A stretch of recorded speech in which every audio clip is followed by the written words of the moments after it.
Former U.S. Ambassador to the United Nations and Republican presidential contender Nikki Haley says the war in Ukraine is a wake-up call for what could happen to Taiwan.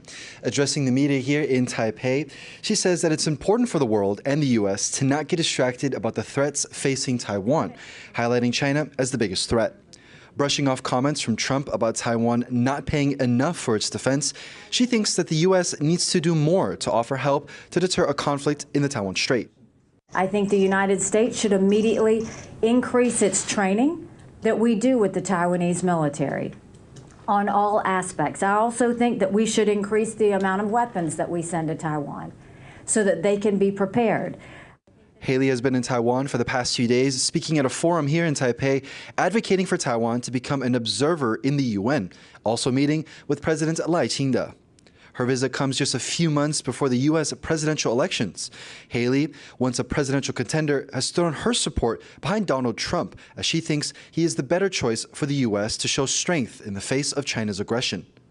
In your speech at the Taiwan Forum, you kind of made a case for a heavy U.S. presence in the world, pointing to alliances, strengthening alliances and support for Ukraine and Taiwan.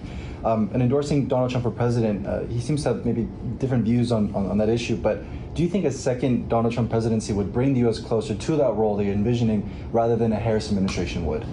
So it's not what I think, it's what I witnessed. And what I know is that we did show American strength in the world.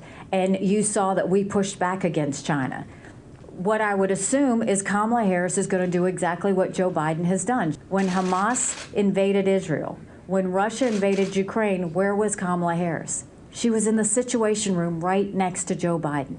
She was there making the exact same decisions. Those decisions have made the world less safe. Haley says that the goal of her trip is to show the United States why Taiwan matters, pointing to the country's leading semiconductor industry and management of the COVID-19 pandemic. At the end of the day, she says it's not that Taiwan needs the United States, but that the United States needs Taiwan.